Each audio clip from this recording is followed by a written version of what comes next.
জিকির করব। সুবহানাল্লাহ বলেন। আল্লাহ ওয়াদা করেছেন, শুধু এই উম্মতের সাথে আল্লাহ কন্ডিশন দিলেন, তোমরা যদি আমার জিকির করো আমি আল্লাহ তোমাদের জিকির করব।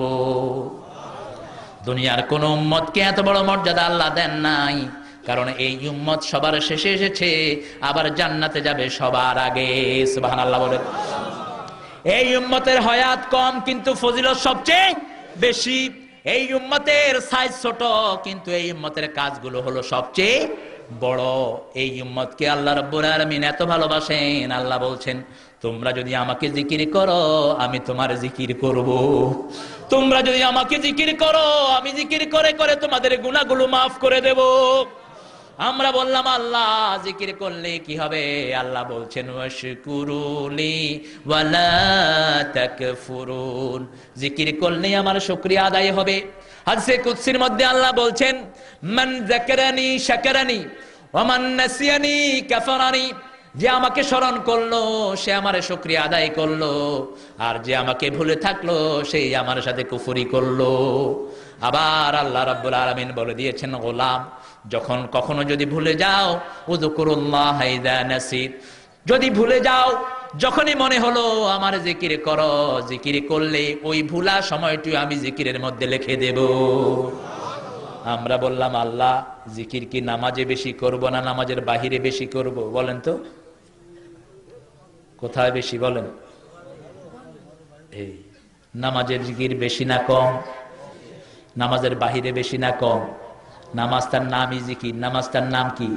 জিকির। আল্লাহ বলছেন ইয়া পড়েন ইয়া আইয়ুহাল্লাযীনা আমানু ইযা নুদিয়া লিস-সালাতি মিন ইয়াউমিল জুমআহ ফাসআউ ইলা যিকরিল্লাহি ওয়া দারুল বাই' যালিকুম খায়রুল লাকুম ইন কুনতুম তা'লামুন।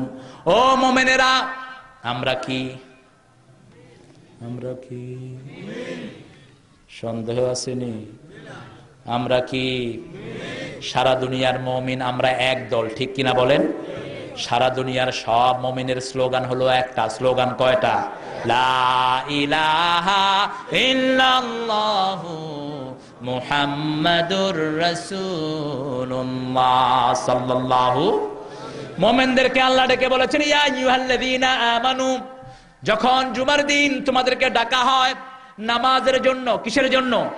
ইযা নুদিয়া লিস-সালাতি মিন ইয়াউমিল জুমআ ফাসআউ ইলা, প্রথম বললেন নামাজের জন্য যখন ডাকা হয় আল্লাহর জিকিরের দিকে তোমরা দৌড়ে যাও। তাহলে নামাজের আরেক নাম হলো জিকির। নামাজের আরেক নাম কি? জিকির। ওয়াজারুল বাই, ব্যবসা বাণিজ্য বন্ধ করে দাও। কার কথা? কার কথা? জুমার দিন আজানের পরে যাদের দোকান খোলা থাকে এই ব্যবসাটা হালাল না হারাম? হালাল না হারাম? খানে খানে হারাম। অন্য সময় আজান দিলে ব্যবসা করা কি? জুমার দিন হারাম, অন্য সময় কি হারাম। তার মানে জুমার দিন হলো সব দিনের নেতা। নেতা শেষ, কর্মীও শেষ, সন্ত্রাসী বড় সন্ত্রাসী শেষ, ছোট সন্ত্রাসীও শেষ। র্যাব আসাতে ভালো হয়েছে না খারাপ? হ্যাঁ, র্যাব আসেনি আপনার এলাকায়? আসেনি? বড়গুলো শেষ, ছোটগুলো শেষ। ছোট খারাপ কোনো চাঁদাবাজ এখন আর নাই। আলহামদুলিল্লাহ কর, আলহামদুলিল্লাহ কর। জুমার দিন হলো সব দিনের নেতা। এই নেতাকে আল্লাহ ধরে বলছেন জুমার দিন আযান হওয়ার পরে ব্যবসা বন্ধ করে দাও। ও বিয়ানীবাজারের ভাইয়েরা কান খাড়া করে শুনেন, জুমার দিন সহ অন্যান্য দিন আযানের পরে যে ব্যবসাটা হয় আল্লাহ বলেছেন এটা হারাম। এটা কি? হারাম। ব্যবসা বন্ধ করে দাও। ব্যবসা বন্ধ করে দিলে নামাজের সময়টি যদি বন্ধ করে রাখো, এই নামাজের সময় বন্ধ থাকলে যে ব্যবসা হবে সারাদিন খোলা রেখেও তুমি এই ব্যবসা করতে পারবা না। যালিকুম খায়রুল লাকুম ইন কুনতুম তা'লামুন, এটা তোমার ব্যবসার জন্য ভালো, দুনিয়ার জন্য ভালো, আখিরাতের জন্য ভালো। এখন আমরা বললাম আল্লাহ বুঝলাম আপনার জিকির করব, কিন্তু অনেক রকমের জিকির আমাদের দেশে আছে না নাই? আছে না নাই?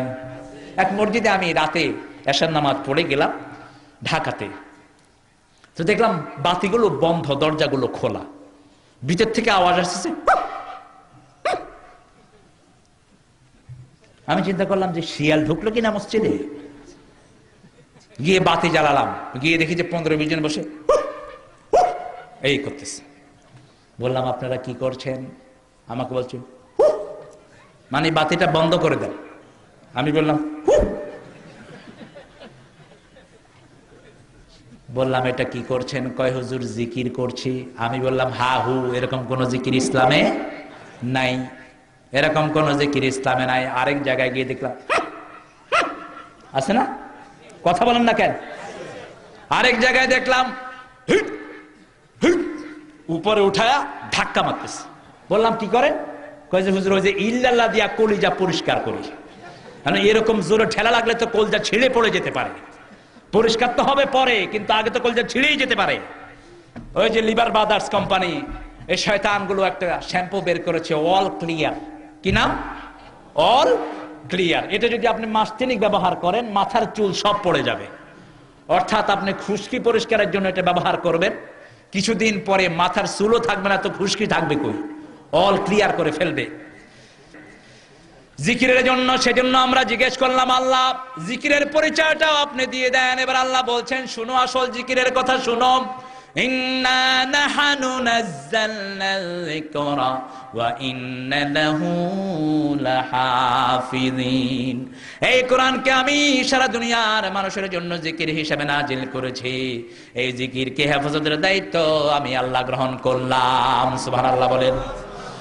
আবার কোরআনের প্রত্যেকটি সূরাকে আল্লাহ জিকির বানিয়েছেন। আর যে সমস্ত জিকির আমরা করি সুবহানাল্লাহ, আলহামদুলিল্লাহ, লা ইলাহা সুবহানাল্লাহ, আলহামদুলিল্লাহ, লা ইলাহা ইল্লাল্লাহু মুহাম্মাদুর রাসূলুল্লাহ সাল্লাল্লাহু। এই জিকিরের মধ্যে সওয়াব আছে, কোনো সন্দেহ নাই, কোনো সন্দেহ নাই। কিন্তু সারা রাত ধরে একজন সুবহানাল্লাহ পড়লো আর একটা সূরা পড়লো, সওয়াব কার বেশি? বলেন কার বেশি? সারা রাত ধরে শুধু সুবহানাল্লাহ পড়লো আর একজন সূরা ফাতিহা পড়লো, সওয়াব কার বেশি? সূরা ফাতিহার সওয়াব বেশি, কারণ সূরা ফাতিহা হলো পরিপূর্ণ জিকির। ঠিক কিনা বলেন? যেমন এই সবগুলো মিলিয়ে হলো একটা প্যান্ডেল। প্যান্ডেলের জন্য বাঁশ আসরা নাই, উপরে কাপড় আসরা নাই, শুধু বাঁশ যদি দিত প্যান্ডেল হতো। সুবহানাল্লাহ হলো এক একটি বাঁশ, এক একটি পালা, আর সম্পূর্ণ প্যান্ডেলটার নাম হলো এক একটি সূরা। ঠিক কিনা বলেন? সমস্ত কোরআনের মধ্যে ছোট্ট ছোট্ট অনেক তাসবিহ আল্লাহ দিয়েছেন, কিন্তু পরিপূর্ণ জিকিরের নাম হলো এক একটি সূরা। একটি সূরার উপর আমল করেছেন একজন সাহাবীর জন্য আল্লাহর জান্নাত বরাদ্দ হয়ে গেছে। একজন সাহাবী রাদিয়াল্লাহু আনহু সকালে বিকালে রাতে 5 ওয়াক্ত নামাজে তিনি একটা সূরা পড়তেন। শুরুতে ওই সূরার পরে অন্যান্য সূরায় তিনি যেতেন। সাহাবায়ে কেরাম রিদওয়ানুল্লাহি আলাইহিম আজমাইন ওনাকে কুবা মসজিদের ইমাম হিসেবে পেলেন, বিশ্বনবী ইমাম নিযুক্ত করেছেন।